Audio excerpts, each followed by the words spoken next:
Welcome. My name is Penelope Chatterton. Welcome to Awaken the Dream. My friends, I have Randa back to talk to me today about creativity.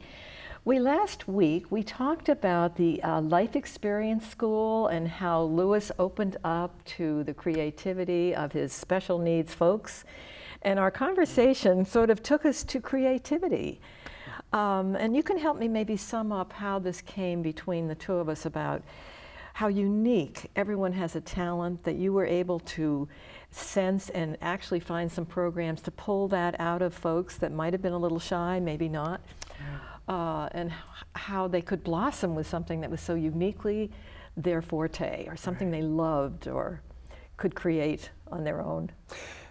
Well, we work on the premise that you're most creative when you decide what you're going to be doing. Now, I can be creative with a project that somebody assigns me to, but I'm much more capable of drawing from my creative juices if I came up with the idea and it's something I want to do. That premise is obvious, but it's rarely exercised in public schools and day centers for programs for special needs people.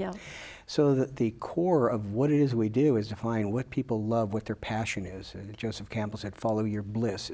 How do you follow that? Well, you can't follow that till you know what you're creative, most creative at. And that's what we love doing at the Life Experience School. Sounds like the school of exploring. It is, and people have said, for 43 years you've been running it that way? And it's worked. It's an experiment for sure, and as long as it's seen as that, it can be fully understood and appreciated. I think I got the notion validated when I would sit at Quaker meeting, and I realized there was no clergy, there was no minister, there was no program. It was just left up to a bunch of people to sort of manifest a 1 hour experience however they might.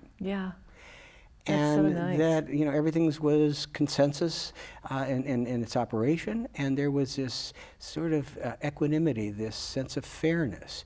So I took that and moved forward in creating a school around that feeling tone as much as philosophy. It had to feel a certain way. I mean, when people walk into the school, if it's, you know, buzzing with creativity, you know it. And if it's not, it's very clear.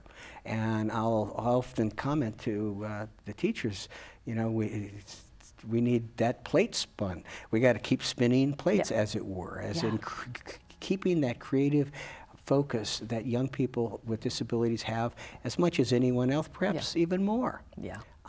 And that's the joy of working at the Life Experience School. You helped me in the first program because I do something on my website that is uniquely me.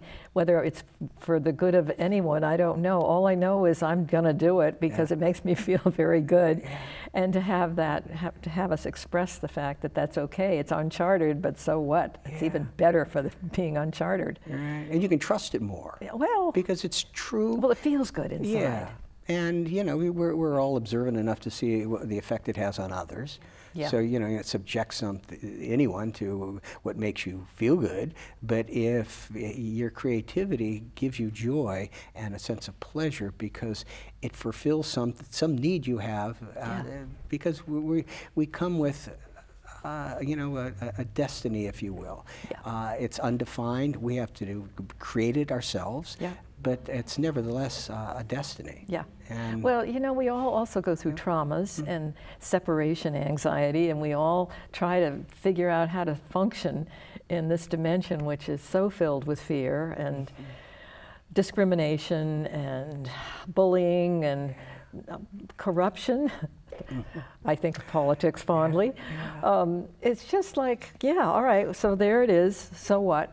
I got to be more alive in this dimension than I could ever be, because there's just so much nonsense there that I would rather just feel better about because I've done something unique that helps me to get along here. Well, and it's working. You're bringing, you know, people into conversations about things that hopefully others, the viewers, will, you know, find interest in. Well, Lewis, there's not enough good stuff on the news. I mean, and there's so much good good stuff going on that it's just not the accent of what we are exposed to all the time. And every now and then I get a head slap thinking, oh, I will search out the good stuff myself, but it's not the forefront of what I hear every morning. No, it isn't. And out of that came a project. One of the things that we wanted to do is to identify people in the community doing wonderful things, and nice. to highlight, celebrate their contribution. And one of the ways we did that, and it was inadvertent. I was in Central America, and I was spending some time at the little cottage where Monsignor Oscar Romero lived before his assassination, and the little church where he was gunned down by Contras funded by the Reagan administration. His life so touched me that I wanted to create a bust of him to give to Elwood Kaiser, the Paulist priest who was the producer of the film Romero. Raul Julia starred in it. Yeah. And so he came to visit, and we commissioned this bust. We have a relationship with this wonderful artist named Lado Gujabidze from former Soviet Georgia, Republic of Georgia. Nice name. Yeah, it rolls I off don't know my how you tongue. said it, but Well, it took a while. 25 years I've been saying it now, because without him, a major portion of our work wouldn't have form. Yeah. So we had this bus made, and it turns out that Raul and other members of the cast were disappointed they weren't nominated for an Academy Award. So we had this bust of Monsignor Romero that we were going to present to the producer, and it happened to fall on March 24th, which was the night of the Oscars that year. Really? So instead of giving him the bust as a present, we gave it to him tongue-in-cheek as the only Oscar that really matters, the bust of Oscar Romero. Oh. That's what led to the International Courage of Conscience Award that's been given to over 158 people from all over the world. Mother Teresa came to receive it, not in the form of the Romero bus. We later created a beautiful statue, you may have seen it online, of a peace dove in outreached hands. Yes. And the same artist produced that for us. And it was first given to His Holiness the Dalai Lama at a conference at MIT. So it started unintentionally. We just tongue-in-cheek presented the bust of Oscar Romero and said it's the only Oscar that really mattered. And then lo and behold, he said, I can't accept it, it needs to go to Raul, who starred as Romero. And we said, well, we'll contact the artist, and he has the mold, he'll create another one. And I picked Raul Julia up in Boston and brought him out to the Life Experience School. And he said, it really, when we gave it to him, he said it really should go to Peter, Paul, and Mary because of their song El Salvador and the work they were doing in Central America. Oh, my goodness. So we produced one, and we presented to them at Great Woods.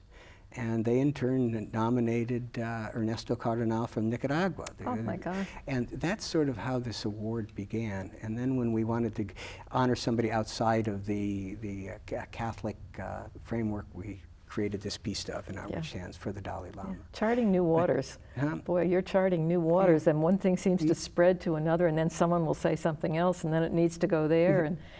And because it's so real and so wonderful. And it's doing it with the people we're doing it with. Yeah. It has so much heart and goodness, and it offers them an opportunity to meet the extraordinary people in history. Rosa Parks. Yes. They got to meet John Lennon's son, Sean, Benjamin Spock, and so many others. Sting we honored, and his wife Trudy when they were in Boston, and we presented it to Sting after a concert. So yeah, being creative with your ideas and running with them. Yeah. And uncharted waters. I like the idea that you're doing something that just feels so exciting, and it must have that wonderful energy to it because it's new and it's fresh. Yeah. And when people are introduced to the activity, the concept, they really don't have a complete frame of reference for it. So you get to sort of have a dialogue with folks in a different way. Example, when I went to Arlington Cemetery to see Bobby Kennedy's grave, and then I went up to the Tomb of the Unknown Soldier, and I witnessed that, that powerful, poignant exchange of the weapon with the soldiers that stand before the tomb. And I thought to myself, it's sad that there's no memorial for civilians. 9 out of 10 people killed in war are civilian, and there's no memorial. So I went down and chatted with some people in the administration office to see where it was. There surely has to be one here. Yeah. And of course there isn't. So I got home and I talked to the kids at the school, and we talked about what we could do, that perhaps we could create one. Oh. So we went down to the Memorial Stone Center in Holliston and Ackermans, and we found a stone that we liked. It needed to be bigger, so we got a 6-foot granite stone that weighed a ton, and with the help of our individuals, we engraved the words, "Unknown civilians killed in war." Oh, nice. And we then had it brought to our property, and we placed it, invited one of the most significant conscientious objectors during the Vietnam War, Muhammad Ali. And Ali came and unveiled it with his wife and his son. Oh, how touching. And there it remained until 1999, when this extraordinary little man from Cambodia, the Supreme Patriarch of Buddhism, Mahagusananda, came, and he said to me, as he stood before the stone, "Is there one in Washington?" And I told him the story. Yeah. This is why there's one here. There isn't one there. And he said to me, "Well, you have one here. You should take this one there." Oh. And that gave rise to Stonewalk. Ooh. So we You had to do another one, didn't you?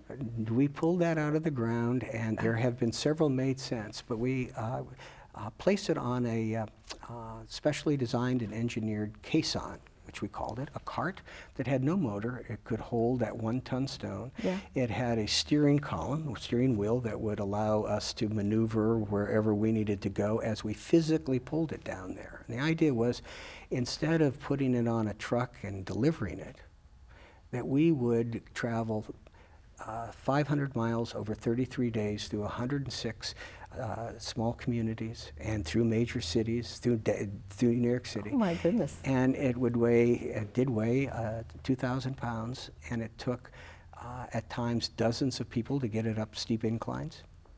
And did you have day, shifts of folks? We had about 6 people that were on the team, Okay. and we did it summer of '99. The average temperature was 98 degrees every day. It was one of the hottest summers ever. Yeah. And we did that walk without knowing for sure if Arlington would accept it. Explaining to people that if we get it in, it'll be because of the effort and the sincerity and the commitment to have it placed there.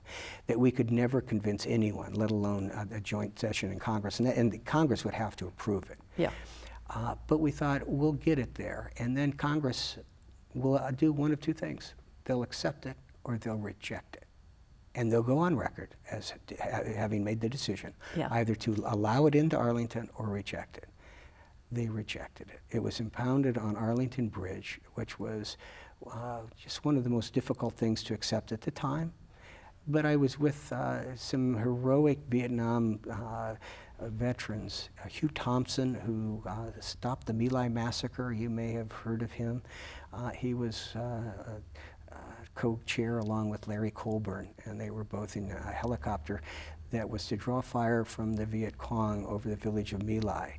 And they looked out of their chopper and they saw a mass of people in a ditch, and then they saw who they later learned was Lieutenant Kelly, taking out civilians and burning down their villages. And he landed the chopper and demanded that they stop, and told Larry Colburn to open fire on the American troops if they don't. Wow. And it ended the massacre. So he was with us when we pulled the stone for unknown civilians down to it.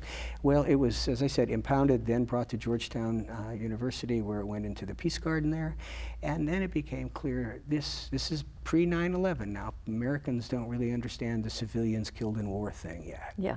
Okay. So we realized it was a global journey. It was a requiem walk that will begin in Ireland, because it was the marching season, and we would ship it to Dublin, and we would go over and physically pull it 120 miles up Route 1 to Belfast. Yeah. And we did that and met with both Protestants and Catholics as we pulled together. And when it came to unknown civilians, they were unknown to us, but not to them. These were their family members and neighbors. Yeah. And then it stayed in Ballycastle, Northern Ireland, and I went and shipped it over to Liverpool, and there it was taken care of by the kids at Strawberry Fields, the little orphanage that John Lennon wrote his song about. And we went over and pulled it 125 miles to Coventry, the first cathedral that was bombed during the Second World War. Look how this just grew. Yeah. And it's all fresh and uncharted territory. Yeah. I keep coming up with the creativity of that moving and then going, then we're going to go here, and now it has to go there, and what a journey. Yeah. Well, and the idea of a gravestone, the one thing they all have in common is they're stationary. They don't go anywhere, right? So here's a tombstone that is being pulled that is a universal tombstone to represent all deaths in all wars, not just those. And it's not just sitting there, it's on the move. And everybody gets to pull it. And it's a form of meditation unlike any other, so much so that when we were asked by Families for Peaceful Tomorrows. This is the group who lost loved ones on September 11th. Yes. And then went over to Afghanistan to not only commiserate with those who lost loved ones, but to help rebuild homes. And they're one of the great forces for peace and nonviolence in the world. But they wanted to connect the Democratic National Convention in Boston to the Republican in New York through Stonewalk, and they wanted to pull the stone the path of the flight. So the flight left, as we know, and it wasn't the exact flight, but it was the way the crow flies for us, at least. And as we're getting into New York City, we met with a group of Japanese activists who wanted to pull the stone, and then they realized in pulling it that this would be a perfect way to commemorate the bombing 60 years ago in Hiroshima and Nagasaki. So it was shipped there. Oh my God. And Dot Walsh led that walk, and that How it included unraveled. thousands of people. Yeah. And then they so appreciated the power of that experience, they created their own caisson, cut their own stone with the words unknown civilians in English and in Japanese and in Korean. And then they brought it to the southern tip of the peninsula of Korea to pull it as a forgiveness walk for the occupation during the Second World War. Oh my goodness. Now, you know, at first story. glance, you would just assume that idea isn't going to take root. It's not going anywhere. Why would anyone participate in it? Yeah. But once again, it's never been done before, to my knowledge. And we hauled off and did it. And to this day, you know, when my life flashes before me, when it ends, that stonewalk time, I'm sure, will slow down, and I'll be able to savor the power of that message. And that is, we cared enough to make sure that there was, as best we could create it, a symbol recognizing civilians that have been killed in war. And does it mean anything to anybody else? Perhaps not, but it meant something to me and to everybody that's pulled this stone. And many, many more, I'm sure, since. I mean, that is a phenomenal story of creativity and sharing. Sharing. Yeah. And then someone else getting an idea, and then it has to go here, and then someone else says, but, or as you say, the Japanese folks had a different mission. And everyone had a story and a memory they wanted to commemorate. And they're almost like PowerPoints, acupressure points, where on the planet Earth we know that there's a stone in Sherborne at the Pacifist Memorial. That's one that was later created. But there's one in Coventry, England. There's one at the epicenter in Hiroshima, and there's one at the DMZ. So these stones are left there. So people come across them. We get photographs of folks putting flowers and just taking a moment. And I can't read their minds, of course, but they're reflecting on some experience, some loved one, something they read perhaps. So it's a touchstone that draws from them something they otherwise wouldn't contemplate. And that's the creative thing that the Life Experience School does. This came out of a school for special needs children and young adults. And the agencies that certify us, they don't know what to make of it. Some do and some don't, but the individuals in them, they think that they should be learning how to run a cash register. They should be sweeping the floors at Kmart, Walmart, just being part of the workforce that their families would appreciate. Yeah. What family would appreciate their kids involved in this? Well, we have the most wonderful families imaginable, as you would expect.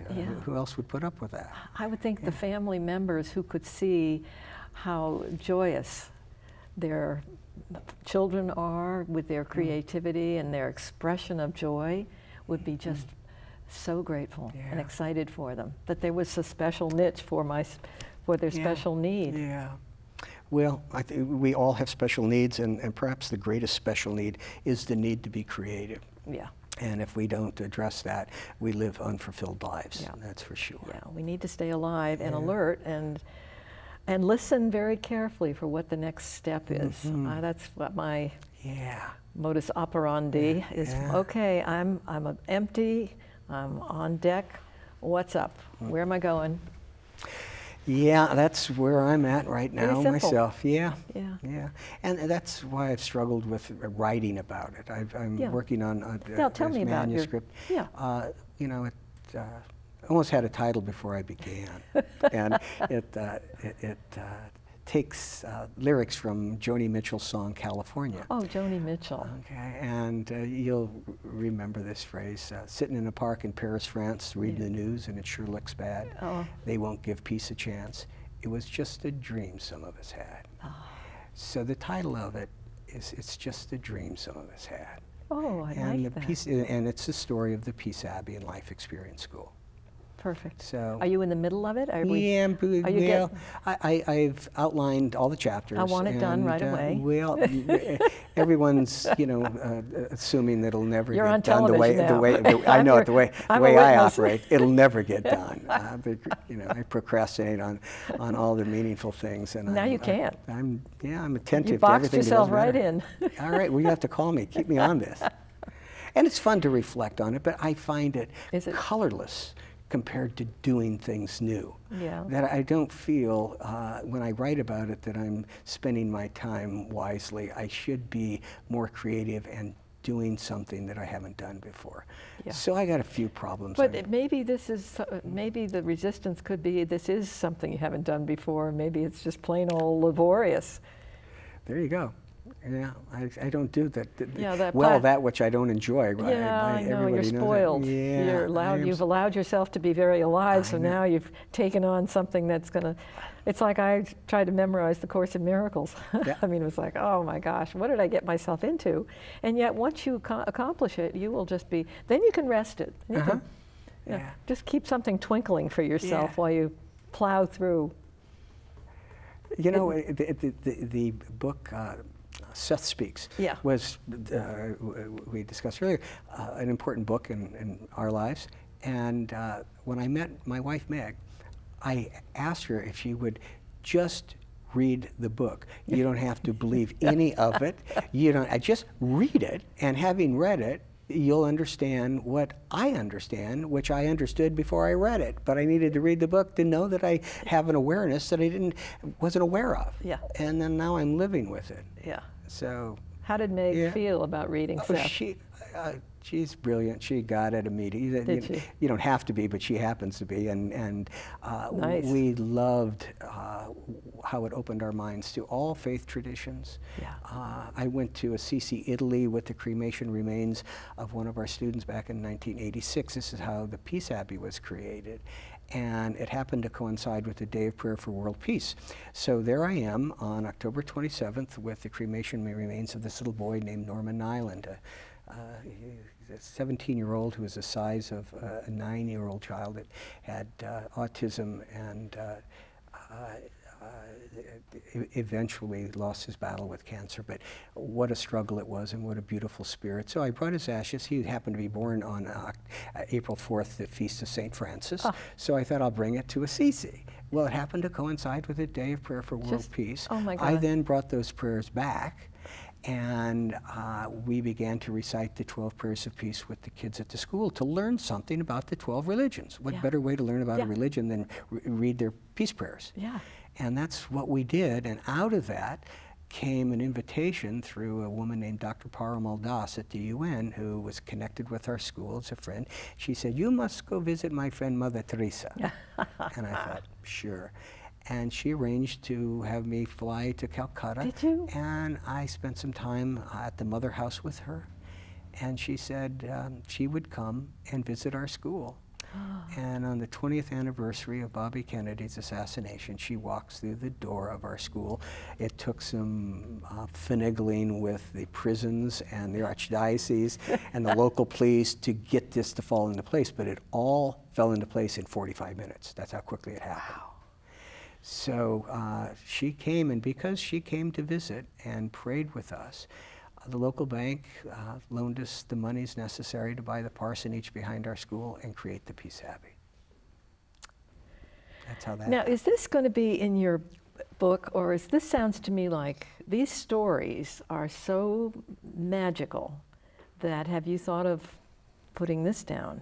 I mean, I have heard so many beautiful. Is this part? Yeah, this is the manuscript. This is the book. All right. This is the book. This is what I'm writing. But because you lived it, now you have to put it down, so it's not as fresh as it's. Yeah. So now I get it. So okay, well, you need to do this in our last 2 minutes. Well, you know what? I think my kids will do it for me, and it will be found in the comedy section. Well, maybe they are library. supposed to do it. Yeah. Maybe that's not. Well, they each have special talents, and maybe they should. Maybe they'd really say, "Hey, I want to do it," or "I'd love to do it," or. It's hard for me to write about myself. Is it? So it'd be better in the third person. So it's sort of about a series of events that I have observed, because it's really, I struggle with it, because as soon as I do, my ego, I feel it doesn't feel good. It doesn't feel good. It's like, don't go there. Don't get any satisfaction out of this. And if you do, you're not going to sleep well at night. Yeah. And that's why I have a tough time with interviews and opportunities to talk about this. Well, in my last few seconds, I have to say farewell. Okay. But you have done very well today, and your ego has not shown at all. Okay. You don't have one that I can see. Okay. Of course, we all do. So thank you, my friends, for joining me on Awaken the Dream. I will talk to you again soon.